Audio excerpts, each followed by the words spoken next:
और मैं दावे के साथ कहता हूं कि सन 47 तक कांग्रेस ने अंग्रेजों के लिए सेफ्टी वॉल्व का काम किया। सारा हिंदुस्तान का अगर मुसलमान आप ये कहें कि पाकिस्तान मांग रहा था तो मैं इसको कभी नहीं माना। आज बात करते हैं अलीगढ़ मुस्लिम को तो केंद्र माना जाता है ना राजनीति का वहां का। जरा डिमांड एक बार दलित भाई करके देख ले एमयू के अंदर कि हमको जो है रिजर्वेशन दीजिए एसटी को लेक्चररशिप अपॉइंट करने में, और एडमिशंस के अंदर देख लीजिए क्या जवाब आपको मिलता है। पार्टीशन होने जा रहा था। गांधी के क्या वर्ड्स थे? Partition will be over my dead body. पर इन कम्युनिस्टों ने किसका साथ दिया? उस चर्चिल का जिसने मैन मेड फेविन बना के लाखों लोगों का कत्ल करवाया बंगाल, असम और उड़ीसा के अंदर। तो ऐसे क्या राज हैं 47 के जिन राजों को निरंतर छुपाया गया? और हमारे जिन लोगों ने पार्टीशन पे लिखा, बहुत सही था कि उसको हिंदू मुस्लिम दृष्टि से देखा, लेकिन उसको हिंदू मुस्लिम दृष्टि पे नैरो डाउन करके हम लोग जो उस समय के जो जियोपॉलिटिकल एस्पेक्ट थे, जो इंटरनेशनल इवेंट्स उस समय पॉलिटिक्स में हो रहे थे, हम उसको भूल गए। हम केवल यही ले आई कि मुस्लिम लीग कांग्रेस, मुस्लिम लीग कांग्रेस, हिंदू मुस्लिम, और अंग्रेज को हमने उसमें से गायब कर दिया।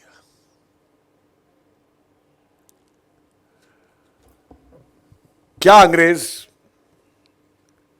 अगर पाकिस्तान की डिमांड नहीं होती, एक हाइपोथेटिकल क्वेश्चन में उठा रहा हूं,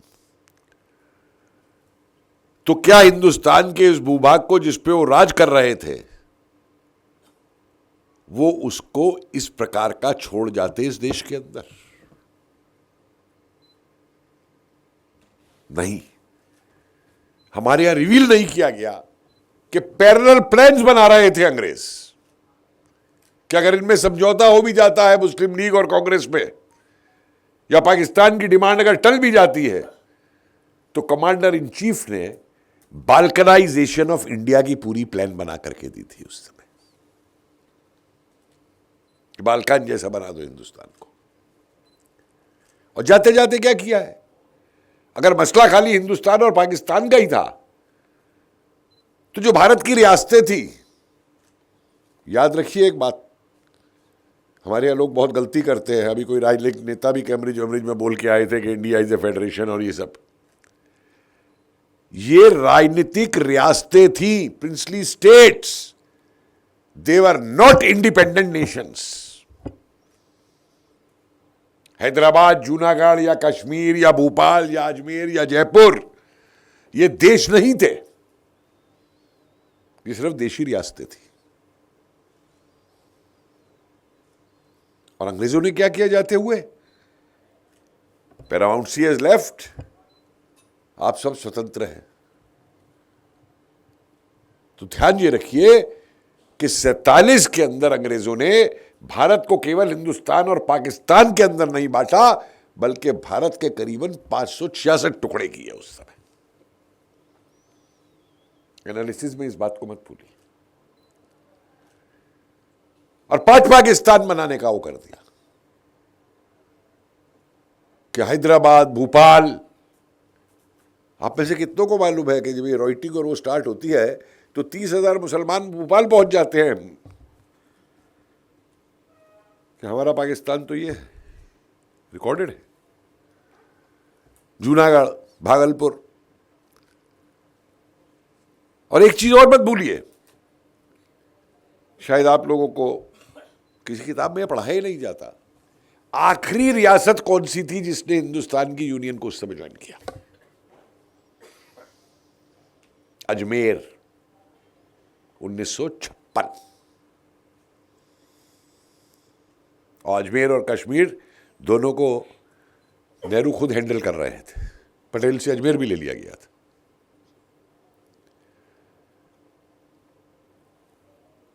किसी किताब में यह नहीं पढ़ाया जाता कि नवाब ऑफ भोपाल, जो उस समय चेयरमैन था चैम्बर ऑफ प्रिंसेस का, उसने एक ये प्लान भी प्रस्तुत की थी कि एक तीसरा डोमिनियन पाकिस्तान और हिंदुस्तान के अलावा चैम्बर ऑफ प्रिंसेस को भी एक तीसरा डोमिनियन बना दिया जाए और 3 डोमिनियन को सत्ता हस्तांतरित हो इस देश के अंदर, ये नहीं बताया गया। और एक चीज ये ध्यान रखिए, मैं बड़े से बड़े इतिहासकार, पॉलिटिकल लीडर से डिबेट करने को तैयार हूं, जो 75 साल तक इस देश का बेवकूफ बनाया गया कि 15 अगस्त को हमें आजादी मिली थी। 15 अगस्त को हमें आजादी नहीं मिली थी।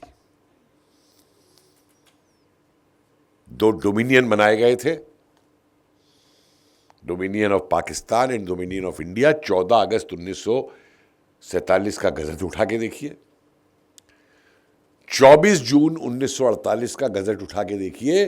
उस दिन ब्रिटिश एम्परर ये डिक्लेयर करता है कि I abdicate the throne of India. और अगर 48 जून तक वो हमारा एम्परर रहता है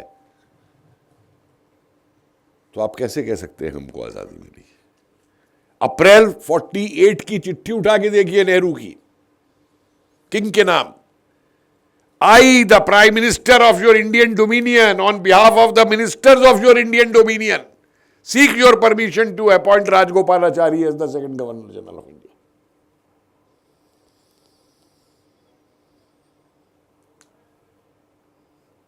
और यही नहीं,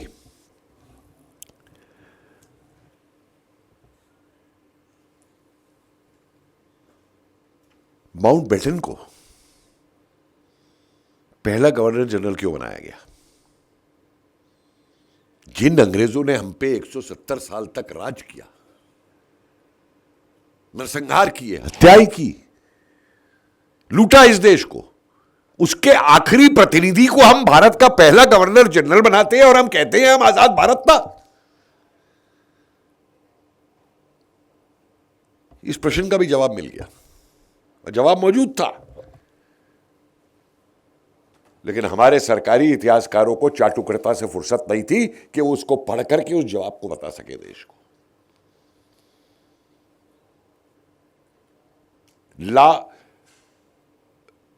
report of last viceroyalty of Mountbatten, उसमें माउंटबेटन खुद लिख रहा है कि मैं जब हिंदुस्तान आया, वहां से मैंडेट लेके आया था कि हिंदुस्तान को बांटना है। चर्चिल से मिला था, चर्चिल के उसके वर्ड्स थे, don't forget my Muslim friends, क्योंकि पूरी मुस्लिम लीग ने मदद की थी सेकेंड वर्ल्ड वॉर के अंदर, और उसने जवाब दिया था कि आई वोंट। तो कहता है कि मैंने सबको खत लिख के हिंदुस्तान के नेताओं को कि मुझसे आके मिले, तो गांधी जी का जवाब आया, how can I refuse this kind invitation. और केवल एक लीडर है जिसने मिलने से मना किया, वो तो जयप्रकाश नारायण। किसी किताब में नहीं मिलेगा आपको। और माउंटबेटन खुद लिखता है कि जयप्रकाश नारायण ने इसलिए मना किया कि अगर वो मुझसे मिलने चला आता है तो लोग ये समझेंगे कि वो पार्टीशन की स्कीम के फेवर में है। पहली मीटिंग में गांधी क्या करते हैं माउंटबेटन से, सुनिए जरा ध्यान से। माउंटबेटन को कहते हैं इंटरिम गवर्नमेंट को बदल दो, जिन्ना को प्राइम मिनिस्टर बना दो, और अगर जिन्ना चाहे तो कांग्रेस या और माइनॉरिटीज के लोगों को मिनिस्टर बना दे, लेकिन अगर वो सारे मुस्लिम लीग के मिनिस्टर बनाता है तो भी हमें कोई एतराज नहीं। ये वो गांधी है जो डेमोक्रेसी की बात करते हैं। कांग्रेस चुनाव जीत के आई थी और उस मेजोरिटी के बाद आप कह रहे हैं कि जिन्ना को प्राइम मिनिस्टर बना दीजिए और सारे मुस्लिम लीग के मिनिस्टर बना दें वहां पे। तो thanks to both Patel and Nehru, उन्होंने ही स्कीम को अप्रूव नहीं किया। वो अभी जब आप वित्त का जिक्र कर रहे थे तो मुझे यही पीरियड जा रहा था कि जिस समय इंटरिम गवर्नमेंट बनी और उसमें हिस्सा लिया मुस्लिम लीग ने, तो prime ministership Nehru, home ministership Patel, जो दोनों मांग रहे थे मुस्लिम लीग वाले, तो इनको कांग्रेस ने कहा फाइनेंस ले लो, तो इन्होंने मना कर दिया। तो इन दोनों को रिजर्व बैंक के गवर्नर ने अपने घर पे बुलाया बंबई में कि तुम मना क्यों कर आए हो? तो बोले हमको फाइनेंस क्या आता है, और ये फाइनेंस का फिर देश के एडमिनिस्ट्रेशन से क्या लेना देना? तो उस आरबीआई के गवर्नर ने कहा बेवकूफ़ मत बनो, फाइनेंस से ही तो देश कंट्रोल होगा। और लियाकत अली फाइनेंस मिनिस्टर बन गए। और कहावत ये चलती है कि अगर पटेल अपने दफ्तर में एक चपरासी भी रखना चाहते थे तो लियाकत अली ऑब्जेक्शन लगा के भेज देते थे।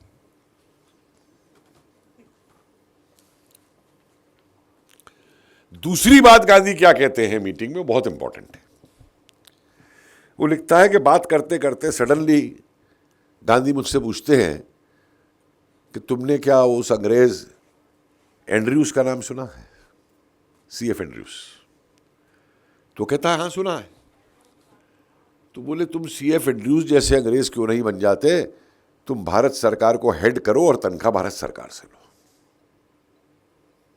तो कहता मैं हैरान हो गया और मैंने कहा कि भाई इस ऑनर के लिए धन्यवाद, लेकिन मेरा कैरियर तो नेवी में है, वहाँ पे इंग्लैंड में मेरे दोस्त वही हैं, और दूसरे मैं चाहता हूँ कि ये कोई हिंदुस्तानी इस पद को ले।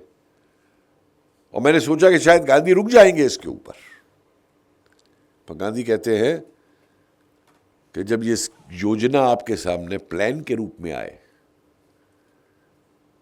तो मुझे उम्मीद है उस समय तुम अस्वीकार नहीं करोगे।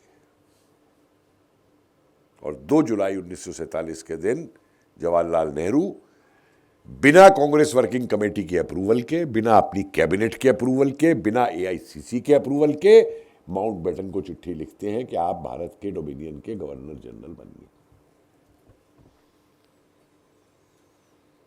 क्या हो रहा था?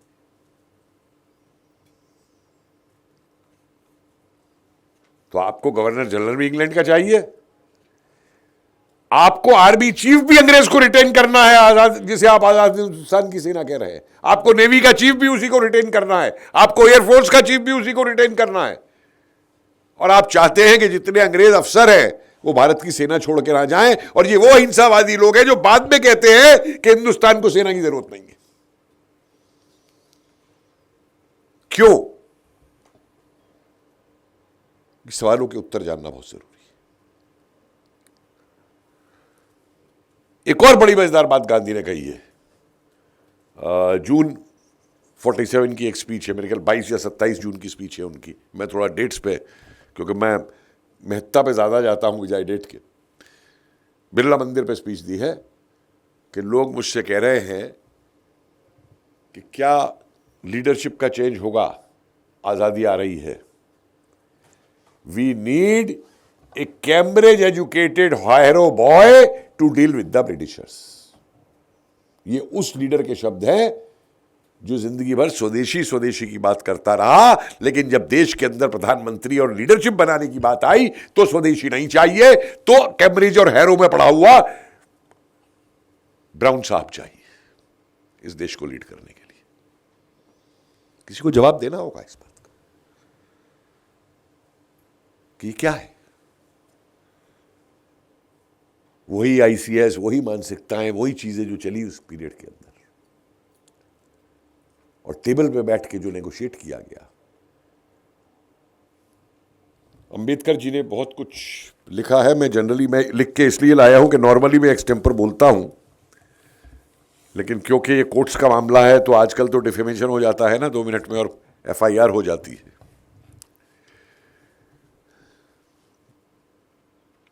जो कुछ अंबेडकर जी ने बातें कही हैं आप लोग सब चर्चा करेंगे इस सेमिनार्स में, मुझे मालूम है आप सब कोट करेंगे क्योंकि आजकल सब अवेलेबल है। लेकिन 3-4 बातें उनकी बहुत महत्वपूर्ण हैं। एक तो उन्होंने ये कहा कि मैं ये नहीं मानता कि पाकिस्तान की जो मांग है वो केवल किसी ऐसी मनोव्यवस्था की जननी है जो कि लुप्त हो जाएगी। और जो मैंने परिस्थितियों को देखा है, मुस्लिम राजनीति में ये एक ऐसी विशेषता के रूप में विकसित हुई है जैसे कि जीव विज्ञान में बायोलॉजिकल ऑर्गन्स जो हैं बॉडी के अंदर डेवलप होते हैं, ये पाकिस्तान की डिमांड उसी तरीके से मुस्लिम राजनीति के अंदर एक ऑर्गेनिक डेवलपमेंट के तौर पे पैदा हुई है। और सवाल यह है कि ये विशिष्टता जो है ये जीवित रहेगी या नहीं रहेगी, ये इस बात पे निर्भर करेगा कि हिंदू और मुसलमान उसका किस शक्ति से समर्थन करते हैं या किस शक्ति से विरोध करते हैं। बहुत क्लियर अंडरस्टैंडिंग है। आप पाकिस्तान की किताबों को पढ़िए जो बच्चों को पढ़ाया जाता है इतिहास के, वो तो लिखते हैं कि औरंगजेब ने पाकिस्तान जो है अपने टाइम में उसी समय बना दिया था। यहां से उनकी किताब शुरू होती है पाकिस्तान के अंदर। दूसरी, इसी प्रस्तावना में वो स्पष्ट करते हैं कि ये जो मानसिकता और जो डिमांड है पाकिस्तान की, ये केवल मुस्कुराहटों या दलीलों से या poetic language, rhyme word use किया है, राइम से समाप्त होने वाली नहीं है। और बहुत बुद्धिमानी से उन कारणों को समझना होगा जिन कारणों की वजह से इसे प्रबलता मिल रही है या ये डिमांड आती है। मैं समझता हूं कि उनकी जो पुस्तक है पार्टीशन वाली, उससे बेटर एनालिसिस 46 के अंदर उस सिचुएशन का किसी ने नहीं किया था। वो ये मानते हैं कि कांग्रेस इसको केवल एक राजनीति को ले रही है, जो कि सही नहीं है। और उसके साथ वो एक बात और कह रहे हैं कि वो इसका बीज तो कह रहे हैं कि उसने डाला इकबाल ने, जो गलत है, मैं थोड़ा आऊँगा उस पर भी। वीर सावरकर के विचारों की जितनी अवलोकन किया है अंबेडकर जी ने इस पुस्तक में, शायद उस समय किसी और ने नहीं किया था। और इसी प्रकार से जो गांधी और कांग्रेस को लेकर के पाकिस्तान की मांग के प्रति जो उन्होंने किया है, मैं डिटेल्स में नहीं जाना चाहता, लेकिन खिलाफत आंदोलन से लेके और जितने भी, वो कहते हैं कि जितने भी ये जो हिंदू कट्टरता के लोग हैं उनके जो कत्ल होते हैं उन पे गांधी जबान नहीं खोलते। और लास्ट में वो अपनी जो इंट्रोडक्शन और इसमें एक बात आके कहते हैं, ये बहुत इंपॉर्टेंट है। हालांकि मैं उनसे मेरा विरोधाभास भी है, मैं उस पर आऊँगा उस पर, कि मुसलमानों की निष्ठा या राजभक्ति उस देश के प्रति नहीं है जहां वे रहते हैं, बल्कि उस धर्म के प्रति है जिससे वे आते हैं। और आगे चलकर अंबेडकर कह रहे हैं कि दूसरे शब्दों में, इस्लाम किसी भी सच्चे मुस्लिम को भारत को अपनी मातृभूमि स्वीकार नहीं करने देगा और ना ही किसी हिंदू को अपना भाईबंद मानेगा। और आगे लिखते हैं कि जहां मुसलमान हिंदू को काफिर मांगते हैं, जिसको संरक्षण नहीं देना, use the word but to be exterminated, who is not to be safeguarded but to exterminated. लेकिन यूरोपीय को जो है वो अपने से सुपीरियर मानते हैं। अब मैं यहां थोड़ा डिफर करता हूं अंबेडकर जी से कि इन्होंने भी जो कांग्रेस ने गलती की वही अंबेडकर जी ने अपने एनालिसिस में की। सारा हिंदुस्तान का अगर मुसलमान आप ये कहें कि पाकिस्तान मांग रहा था, तो मैं इसको कभी नहीं मानूंगा। 1857 की जो क्रांति शुरू हुई थी, मुगलों का भारत में कभी, जो कह देते हैं मुगल इंडिया, मुगलों का कभी भारत के ऊपर पूरे पे शासन नहीं रहा था, लिमिटेड शासन था। लेकिन 57 के अंदर पहली बार उस मुगल बादशाह को, जिस पे ना सेना थी उस समय, ना पैसा था, ना कुछ था, जिसकी हुकूमत चांदनी चौक की गलियों तक रह गई थी, उसको सारे भारत ने अपना बादशाह माना था अंग्रेज के खिलाफ लड़ने के लिए। अब मत भूलिए कि उस एकता ने अंग्रेजों को हिला दिया था, इस लेवल तक हिला दिया था कि रिकॉर्ड पे रिकॉर्ड आप देखिए कि जब भी कभी 10 मई का दिन आने वाला होता था तो अंग्रेज कोई ना कोई बहाना करके अपने परिवारों को, बीवी बच्चों को, सबको छावनी में ले जाते थे, शहर में नहीं छोड़ते थे। हर शहर के अंदर, हर कैंटोनमेंट के अंदर। मैं एक रिकॉर्ड देख रहा था, हंसी आ गई मुझे। 1917 की बात है, वहां पे आनंद भवन में कोई फंक्शन होना था, शादी इलाहाबाद में। तो लोग इकट्ठे शुरू हुए, रिश्तेदार इनके, नेहरू परिवार के। तो सीआईडी इंस्पेक्टर ने लिख लिया 10 मई आ रही है, सारे इकट्ठे हो रहे हैं, लगता है फिर विद्रोह होने वाला। और बाद में पता लगा वो शादी होनी थी। लेकिन ये मैं इसलिए बता रहा हूं कि जो भय था अंग्रेजों के अंदर,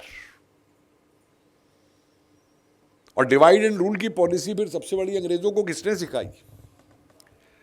दास्ताने गदर उठा के देखिए सैयद अहमद खान साहब का। मुझे तो शर्म आती है, आज अपना सिर झुका लेता हूं कि हम लोग उनकी स्टैंप निकालते हैं और उनको जा करके कसीदे पढ़ते हैं उनके अलीगढ़ मुस्लिम यूनिवर्सिटी में जा करके। जो आदमी लिखता है, शब्द गौर करिए, अगर वो खाली बदमाश कह के छोड़ देता तो मैं मान लेता। क्योंकि आज ये जो ओवासी साहब और ये भीमसेना साहब वाले कर रहे हैं ना, वो दलित मुस्लिम एकता की बात, उनको बताना चाहता हूं।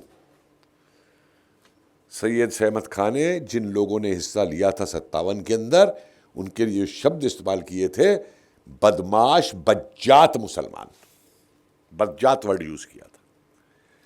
उन्हें कसाई और जुलाहा बता दिया था। और उसके बाद जब मोहम्मदन एंग्लो ओरिएंटल कॉलेज बनाया है, बड़ी फेमस कोटेशन है उनकी, this college is not meant for इक्केवालाज। और आज भी अलीगढ़ मुस्लिम यूनिवर्सिटी उस परंपरा को पालन करता है। केंद्रीय विश्वविद्यालय होने के बावजूद इस देश का संविधान उस पर लागू नहीं होता, ना जॉब्स में और ना स्टूडेंट्स में किसी प्रकार का रिजर्वेशन उस केंद्रीय विश्वविद्यालय में है, जिसको कि हमारा केंद्रीय मंत्रालय ग्रांट देता। और जितने दलित भाई आज बात करते हैं, अलीगढ़ मुस्लिम को तो केंद्र माना जाता है ना राजनीति का वहां का। जरा डिमांड एक बार दलित भाई करके देख ले एमयू के अंदर कि हमको जो है रिजर्वेशन दीजिए एसटी को लेक्चररशिप अपॉइंट करने में और एडमिशंस के अंदर, देख लीजिए क्या जवाब आपको मिलता है।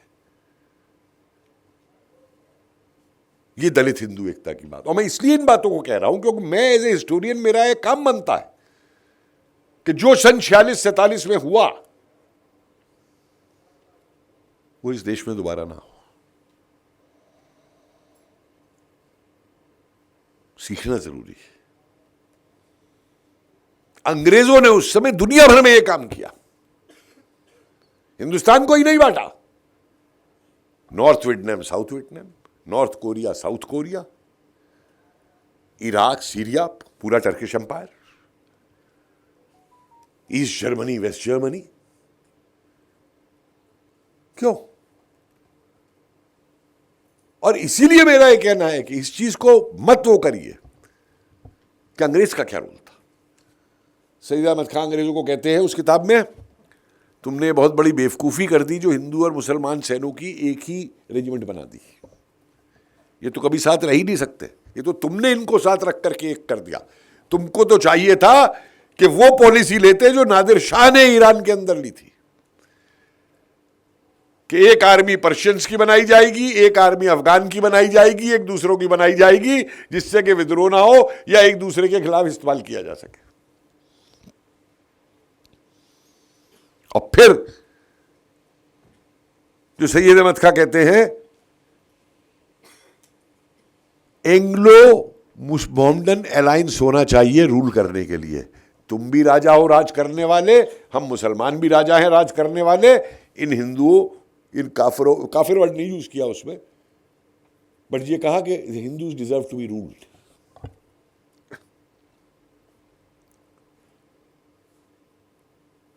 शायद हम इतिहास में इन चीजों को भूल जाते हैं, लेकिन जब वर्तमान के अंदर वो चीजें उठती हैं फिर से, आज वही अंग्रेजों का रोल पाकिस्तान प्ले कर रहा है, आईएसआई प्ले कर रहा है, अलकायदा प्ले कर रहा है और अमेरिका प्ले कर रहा है। सोरोस का क्या है ये टूल किट जो आ रहा है सामने निकल करके। लेकिन हम लोग जागेंगे नहीं, हम फिर वही चीज रिपीट करेंगे जो हम करते चले आए।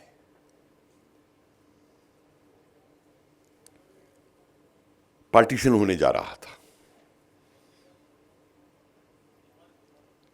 गांधी के क्या वर्ड्स थे? Partition will be over my dead body. और जब माउंटबेटन से मिलने जाते हैं तो बड़ी चालाकी से वो दिन तय किया जाता है। वो दिन गांधी के साइलेंस डे है। देश का फैसला होना है। सब जानते हैं कि इस फैसले का क्या हशर होगा देश की जनता के ऊपर, खासतौर से आम आदमी के ऊपर। गांधी सुनते हैं माउंटबेटन को और लिख देते हैं, have I said anything against your scheme? और जब एआईसीसी के सेशन में, मेरे ख्याल रामजस कॉलेज के हॉल में था वो सेशन, उसने जब रेजोल्यूशन गोविंद बल्लभ पंत आते हैं पाकिस्तान का, उसका अपोजिशन होता है। और उस दिन भी गांधी किंग्सवे कैंप की हरिजन बस्ती के अंदर अपना काम कर रहे हैं, उनका साइलेंस डे है।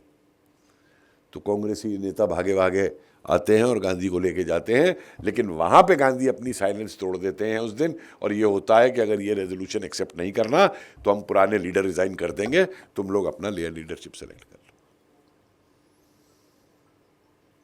बादशाह गफ्फार खान को, जो मैंने बात कही कि अम्बेडकर साहब ने जो गलती की,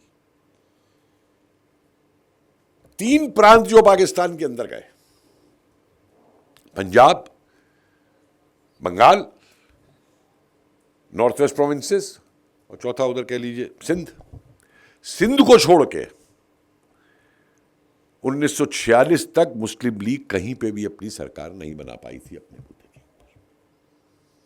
बंगाल में प्रजाकृषक पार्टी थी, पंजाब में यूनियनिस्ट पार्टी थी, नॉर्थ वेस्ट प्रोविंसेस में बादशाह गफ्फार खान, लाल कुर्ती उनके, कांग्रेस मौजूद थी। तो क्या होता है कि यकायक 46 के अंदर,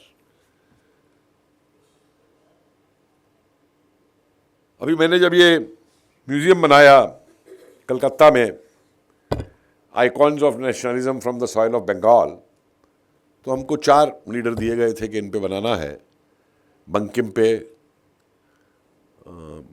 टैगोर, नेताजी और श्यामा प्रसाद मुखर्जी। तो मुझको एक टेलीग्राफ की रिपोर्टर का फोन आया कि चीफ मिनिस्टर बहुत नाराज है कि आपने श्यामा प्रसाद मुखर्जी को भी इन 3 के साथ खड़ा कर दिया उस म्यूजियम में, आपके व्यूज चाहिए। तो मैंने कहा देखो, डिसीजन तो मेरा नहीं था, लेकिन अब व्यूज मांग रही हो तो मैं फिर व्यूज दे देता हूं, बताइए। मैं कहा लिखिए कि had Shyama Prasad Mukherjee not been there, your chief minister would not have been the chief minister of West Bengal today. क्या मतलब? मैं कहा पूरा बंगाल मांगा था जिन्ना ने, जा रहा था, it was Shyama Prasad Mukherjee who fought for it, कि यहां पे भी हिंदू इलाके हैं और तब वेस्ट बंगाल ओरिजिन होता है। तो कहती है आप पे इसका सबूत क्या? तो मैंने कहा अच्छा, आप बिना म्यूजियम देखे हुए अपने एसी ड्राइंग रूम से बैठ करके स्टोरी लिख रही हैं। मैं कहा एक एक डॉक्यूमेंट मैंने उस म्यूजियम के अंदर बड़ा बड़ा कर करके लगाया। तो बोलती है मैं स्टोरी नहीं करूंगी। फिर एक और सवाल किया उसने कि साहब वो नेताजी को लेके कम्युनिस्ट बहुत परेशान है। मैं क्यों परेशान है? बोले वो फासिस्ट हिटलर जर्मनी का साथ दिया था। मैं कहा उस पर भी कमेंट लेना है? बोले हाँ दीजिए। मैं कहा उनसे एक बात पूछिए कि जब सोवियत यूनियन ने रशिया के साथ, सोवियत यूनियन के साथ जर्मनी का नॉन एग्रेशन पैक्ट हुआ था, तब हिटलर फासिस्ट नहीं था। जब विश्व युद्ध प्रारंभ हुआ था तब हिटलर फासिस्ट नहीं था, तब तो इंपीरियलिस्ट वॉर थी। और सोवियत यूनियन पे हमला हो गया तो हिटलर फासिस्ट हो गया। और फिर एक सवाल और पूछिए उनसे कि नेताजी ने तो जर्मनी और इटली और जापान का साथ लिया, जिन्होंने हिंदुस्तान के साथ कभी कोई बुराई नहीं की थी, बल्कि हिंदुस्तान के क्रांतिकारी आंदोलन को और क्रांतिकारियों को हमेशा मदद दी थी। पर इन कम्युनिस्टों ने किसका साथ दिया? उस चर्चिल का जिसने मैन मेड फेविन बना के लाखों लोगों का कत्ल करवाया बंगाल, असम और उड़ीसा के अंदर। उस चर्चिल का आप साथ दे रहे थे और फाइल्स की फाइल्स आर्काइव्स में पड़ी हुई हैं। साथ ही नहीं दे रहे थे, उनको नाम भेज रहे थे कि इसको अरेस्ट करो, 42 मूवमेंट के दौरान में, और उनसे पैसा ले रहे थे। फाइल्स की फाइल पीसी जोशी की मौजूद है कि हमें पब्लिकेशन के लिए इतने हजार दे दो, हमें उसके लिए इतने हजार दे दो। मैं कहूं नेताजी पे उंगली उठाते। मैं इस पूरी किताब में ढूंढ रहा था अंबेडकर जी की कि मुझे आईएनए पे कोई जिक्र मिल जाए। जो काम गांधी नहीं कर पाए, जो काम इस देश का कोई और नेता नहीं कर पाया, आजाद हिंद सरकार और आजाद हिंद फौज ने वो काम किया। फौज के लोगों को हिंदुस्तान की सेना में लेने से मना कर दिया और पाकिस्तान ने उनको सेना में लिया। और मैं कहा मुझे एक आजाद हिंद फौज का आदमी दिखा दो पाकिस्तान के अंदर जिसने माफी मांगी हो अंग्रेजों से, या जिसने ये कहा हो कि हम आजाद हिंद फौज में जो एक होकर के लड़े थे हमने गलती की। ऐसे मत जनरलाइजेशंस दीजिए बिना किसी उनको लेकर के। पार्टीशन होता है, क्या वजह थी? एक एटली का मिनट्स है जो 47, भैया टाइम बता देना मुझे, क्योंकि ये तो टॉपिक ऐसा है कि आदमी। एटली का एक मीटिंग है जिस मीटिंग में ये 47 का हुआ है, डोमिनियन स्टेटस का, डिक्लासिफाइड है, ऑनलाइन आर्काइव्स पे अवेलेबल है। वो लिखता है, उसका मिनिटेड है कि now the Congress leaders are saying that independence for India can wait for 2-3 years provided a dominion status is given and transfer of power takes place immediately. This has made our task easy. Now we can have a Hindu dominion and a Muslim dominion.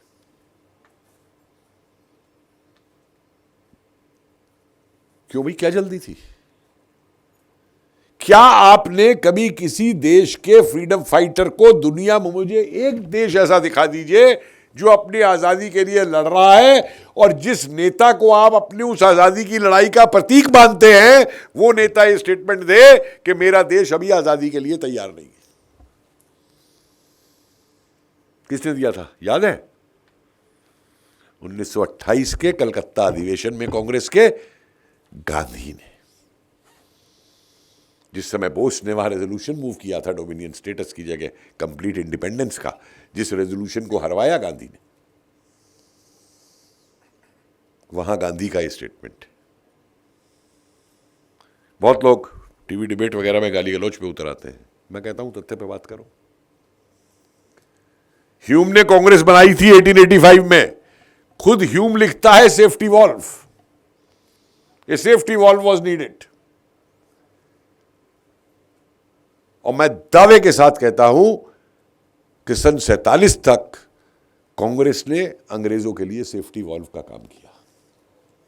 सारे क्रांतिकारी आंदोलन की खिलाफत की, दबाया उनको, आजाद हिंद फौज की खिलाफत की, किसान आंदोलनों की खिलाफत की, श्रमिक आंदोलनों की खिलाफत की, जो भी क्रांतिकारी की थी अंग्रेजों के खिलाफ थी। नौसैनिक विद्रोह, क्या स्टैंड लिया उसके ऊपर? वो तो बेचारे 47 के बाद में भी जेलों में पड़े रहे, कोर्ट मार्शल हुए उनके। 1970 के दशक तक आजाद हिंद फौज के सैनिकों को स्वतंत्रता सेनानी नहीं माना गया। क्यों? कोई जवाब देगा इसका? डिफरेंट एस्पेक्ट्स हैं, उस पर मैंने अलग अलग लेक्चर्स दिए हुए हैं, मैंने पढ़े हैं यूट्यूब के ऊपर बहुत। ठेकेदारी सिर्फ ली हुई। अरे नौसैनिक क्रांति तो अक्टूबर 45 से शुरू हुई।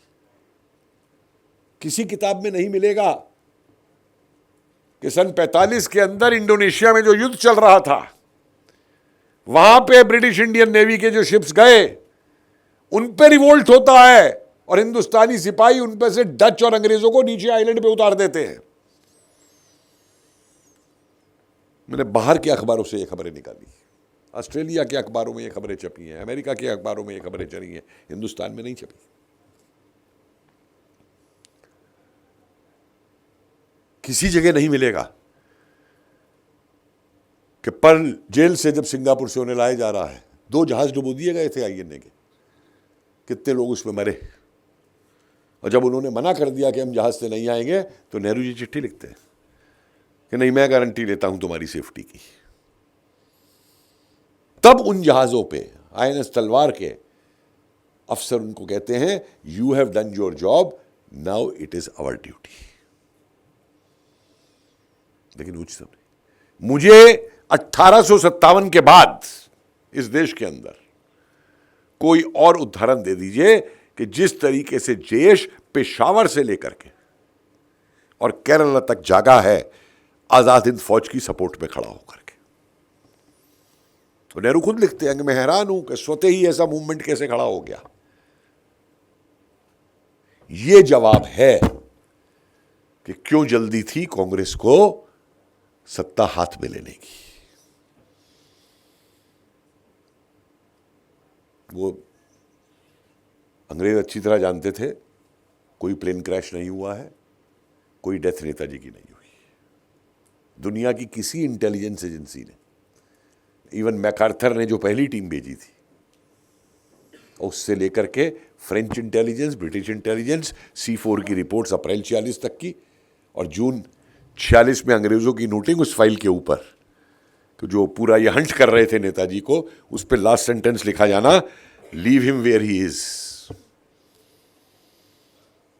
मैं तो दावे के साथ कहता हूं जो भी कोई ये बात करना चाहता है प्लेन क्रैश की थ्योरी की, आज वो परिवार के भी कुछ अपने पॉलिटिकल इंटरेस्ट से आज के उनके जो ग्रेट ग्रैंड भतीजे हैं, अब 2 साल से उन्हें भी याद आ गई कि एशिस लानी है। पहले कहते थे एशिस नाम की कोई चीज़ नहीं है। खुद कोर्ट में गए थे, सुप्रीम कोर्ट में, कि भारत रत्न नहीं दिया जा सकता, ये एशिस उनकी नहीं है।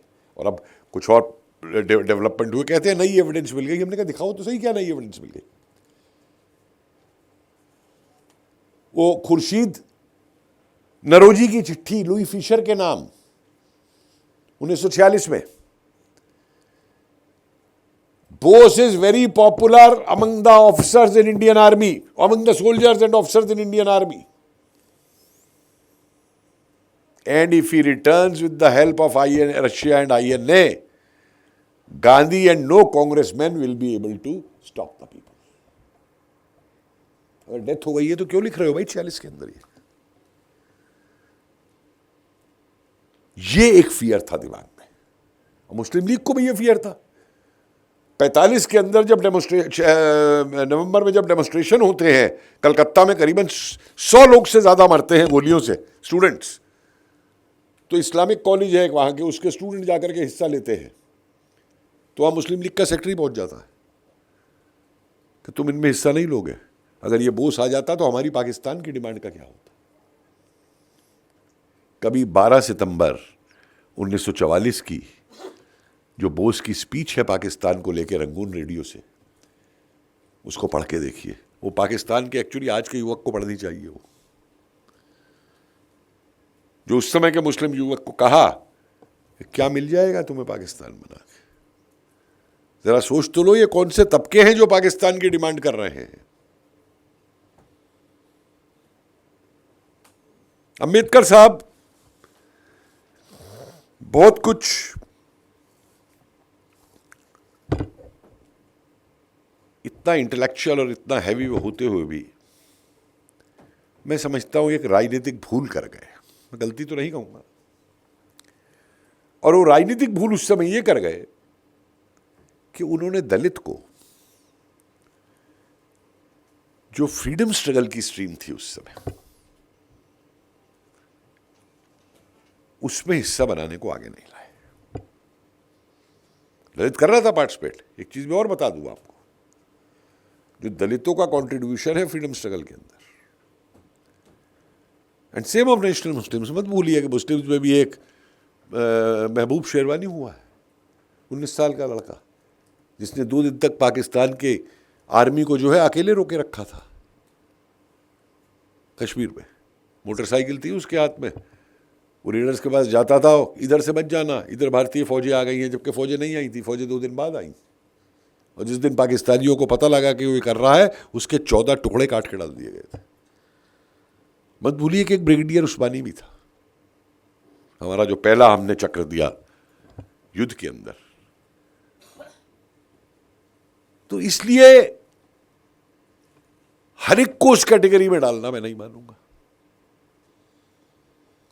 क्योंकि अगर हर एक उस कैटेगरी में आता है तो पैन इस्लामिज्म का जो कॉन्सेप्ट है बड़ा पुराना है, और आज उसको अलकायदा और ये ISIS फिर उठा रहे हैं। पर पूरा मिडिल ईस्ट फिर सारा इस्लाम को मानता है, एक देश क्यों नहीं? या रिलीजन अगर फैक्टर है तो फिर हिंदू राष्ट्र क्यों नहीं? क्योंकि कॉन्ट्रडिक्शंस है, और इन कॉन्ट्रडिक्शंस के अंदर आज भी अब जो आवाजें उठा रही हैं, अगर आप अलकायदा का नक्शा देखिए, हम हिंदुस्तानी को देखना चाहिए वो नक्शा कि कहां से वेस्ट एशिया से लेके और कहां तक उन्होंने वो हरा रंग पोत दिया है कि ये इस्लामिक दुनिया होगी, और वो मजाक नहीं कर रहे हैं। और ये याद रखिए कि इन तत्वों को हवा कौन दे रहा है? वो जो आज बुलडॉग बन के दुनिया के ठेकेदार बने हुए हैं ना, दुनिया में डेमोक्रेसी और लिबर्टी और ह्यूमन राइट्स लगाने वाले अमेरिकन्स। मॉडर्न इस्लामिक फेनेटिज्म किसने पैदा किया? तालिबान किसने पैदा किया? और फिर जिन अफगानिस्तानी जनता ने उस कट्टरवादी तालिबान के खिलाफ अमेरिकियों का साथ दिया, अमेरिकी फिर उनको उन शार्क्स के पास छोड़ के चले आए। मतलब एक हारी हुई सेना भी जो है अपने आर्म्स को डिस्ट्रॉय करके आती है, ये तो तोहफे में देके चले आए तालिबान को। और अब खबर आ रही है कि तालिबान और आईएस के जो लोग हैं इनके पास सीरिया के अंदर, उनको ये रूस से लड़ने के लिए यूक्रेन भेज रहे हैं। ये सब एक होक्स है। एटम बम की बात कर रहे हैं रोज। वो पुतिन को बोला कि वो वार क्रिमिनल है। भाई सबसे बड़ा वार क्रिमिनल तो तुम्हारा अमेरिकन प्रेसिडेंट है जिसने हिरोशिमा और नागासाकी के ऊपर बम डाले थे, वो भी बिना वार्निंग के। और किनको मारा था? बच्चों और औरतों को मारा था। आदमी तो उनके बाहर थे, सोल्जर्स। तो आज ये जो साल आने वाला है, मैं इस बात सेंटेंस के साथ आपके सामने बात खत्म करूंगा।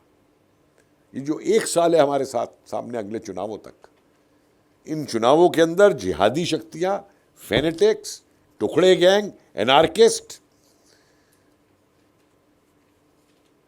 और सीआईए ये अपना रोल अदा करेंगे।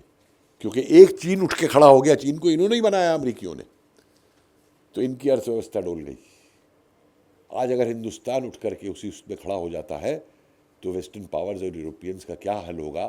क्योंकि $1 का गिरना यूरो के आगे अमेरिका नहीं सह पाया, पाउंड यूरो के आगे गिरना नहीं सह पाया, और पूरे यूरोप को युद्ध में उन्होंने झोंक दिया। रैंड कमीशन की रिपोर्ट पढ़ी है जो लीक आउट हुई है, वही वो हिंदुस्तान के साथ करेंगे। इसलिए हम हर हिंदुस्तानी को हमारा ये फ़र्ज़ बनता है कि उन परिस्थितियों को जो 46 के अंदर हुई, उनको एक बार दोबारा यहाँ पैदा ना होने दें। वो जो ट्रैवंकोर को आज़ाद रखना चाहते थे इंडियन ओशन को कंट्रोल करने के लिए, कश्मीर को इंडिपेंडेंट रखना चाहते थे सेंट्रल एशिया को कंट्रोल करने के लिए, वो स्थितियाँ हम ना पैदा होने दें और थोड़ा जागे कि राष्ट्र नाम की भी कोई चीज़ होती है। लास्ट सेंटेंस, मैं JNU में लेक्चर दे रहा था नेशनलिज्म पे। एक साहब उठ के खड़े हो गए, what is nation, what is nationalism? मैंने कहा बेटा मुझे इतना पढ़ा लिखा नहीं हूं कि मुझे बड़ी बड़ी डेफिनेशंस आती हो नेशनलिज्म की, नेशन स्टेट की। ये बताओ तुम जहां रहते हो उसे क्या कहते हो? बोले घर कहते। मैं तुम्हारे घर पे कोई हमला करे तो भाग जाओगे, या उसे गिफ्ट कर दोगे, या बचाओगे, या 2 जनों से मदद भी मांगोगे उसे बचाने के लिए? बचाएंगे जी। तो मैं कहा बेटा जिस ज़मीन पे घर बना है ना तुम्हारा, वही ज़मीन वही देश है। और जैसे अपने घर को तुम्हें बचाना है आक्रांता से, उसी तरीके से जिस ज़मीन पे तुम्हारा घर बनाना है उस ज़मीन को बचाना राष्ट्रवाद है। तो एक लड़की उठ के खड़ी हो गई, this is absurd, in this global world you are talking of nation. मैं कहा हाँ भाई ठीक कह रही हो कि तुम्हारे यहां तो नेशन और नेशनलिज्म जो है एक बुर्जुआजी कॉन्सेप्ट है। तुम्हारा एम तो डेमोक्रेसी भी नहीं है, तुम्हारा एम तो डिक्टेटरशिप ऑफ द प्रोलिटेरिएट बनाना है, तो तुम नेशन की बात क्यों करोगे? पर बेटा एक काम करो, यहां क्यों रह रहे हो? एक ग्लोबल पासपोर्ट बनवाओ, एक कोई ग्लोबल कॉलोनी वॉलोनी बनवाओ, वहां पे जाके रहो, वहीं नौकरी करो। क्यों हिंदुस्तान का खा रहे हो? क्यों यहां पे पढ़ रहे हो? क्यों सरकार से सब्सिडी लेकर के वो कर रहे हो? जय हिंद।